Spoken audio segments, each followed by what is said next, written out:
Amy and I are now on our way this morning to Castel Sant'Angelo. It is over near the Vatican City. I think a lot of people possibly do both at once. But after the Vatican City yesterday, I was done. My legs just had nothing left in them. So we saved it for today. And then, we're just walking there now. It's a short walk from Ottaviano station. I think that's 20 minutes. It says, well, Google says 20 minutes, but I don't think it's going to take 20 minutes. We're just walking there now and can't wait to check it out.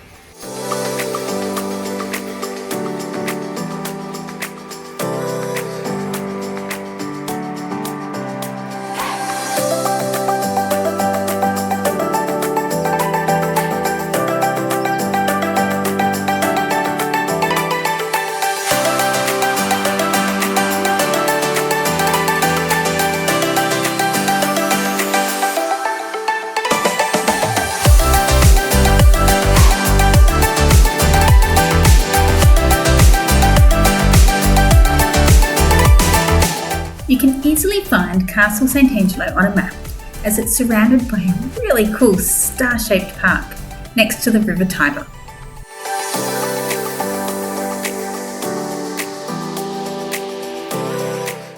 The castle was completed in 139 CE, or Common Era.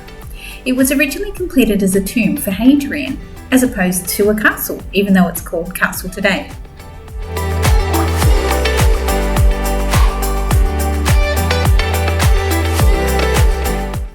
The castle has an amazing circular structure in the middle with a ramp that winds its way around the centre.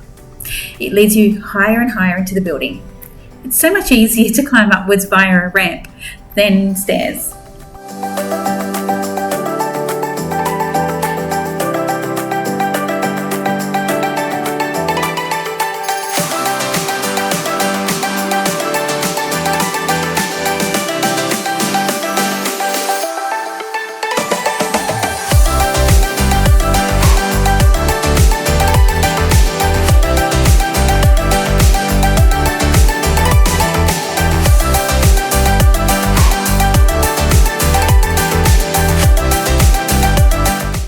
The room, which was Hadrian's burial chamber, has been identified and today holds old storage boxes.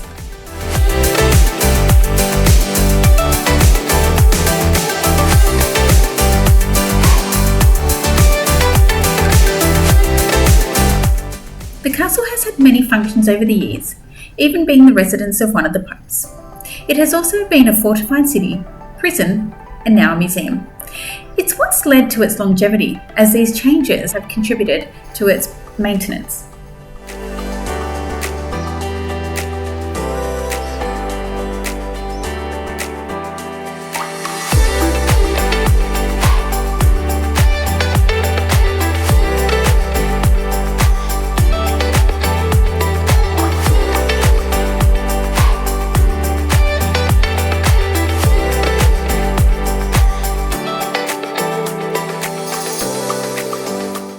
Once you are up on the higher floors, there are incredible views across Rome and the Vatican City.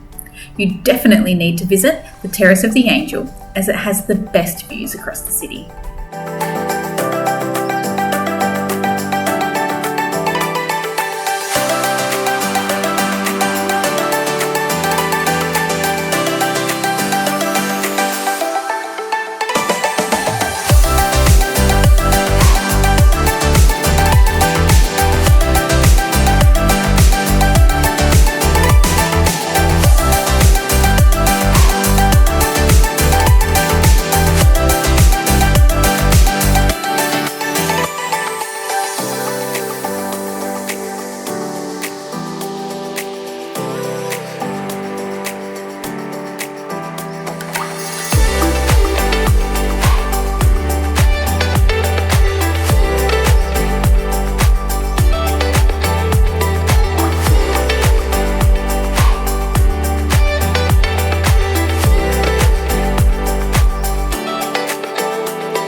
So Amy and I have just been to Castel Sant'Angelo, which was I found it really fascinating. It's one of the longest continuously used buildings in Rome, because it was used for so many different things along the years, and so that's why it survived, basically.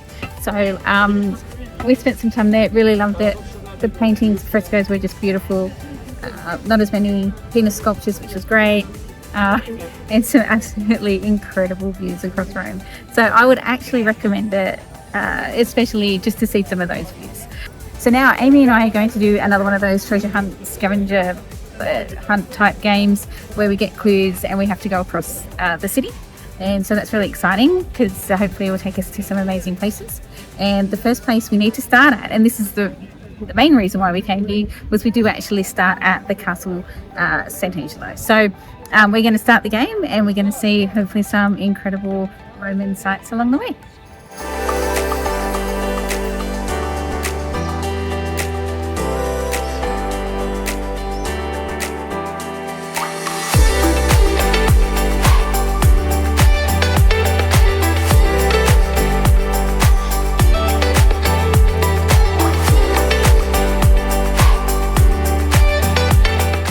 Amy and I are on our way to our third location as part of the game. The first one was the Castel Sant'Angelo, and the next one was the bridge right next to it. So it's so cute. We've taken so long to get here because we're just wandering into all the little boutique stores, and it's been gorgeous, lovely.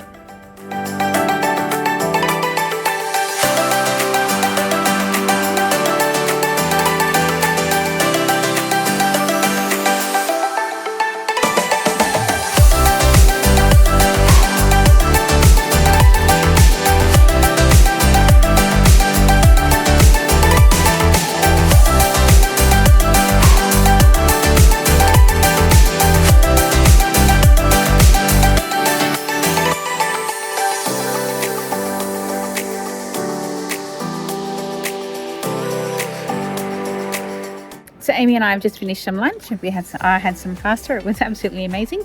The carbonara is meant to be a delicacy of Rome, so make sure you try it out. And now we are continuing on with our game. The next clue did take us to the Pantheon, but when we had a look at what the question was, we actually knew the answer. So it's not that we skipped it because we're right next to it, but we didn't go past it because we didn't have to, but we did come to the next clue, which brought us here to this obelisk.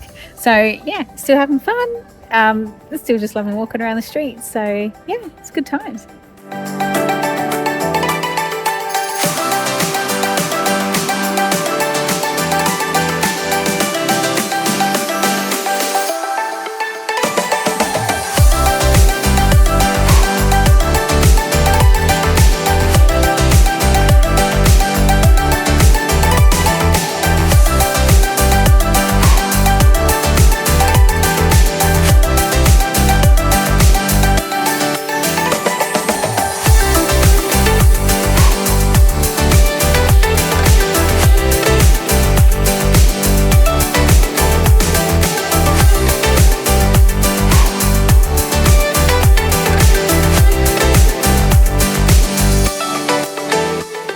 So Amy and I have finished our game and we have ended up here at the Colosseum, which is super cool.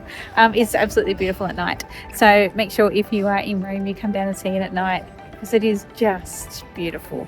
So we have pretty much finished for the day. We're a bit tired and we are going to head back to the hotel and rest up. And tomorrow is our last day in Rome.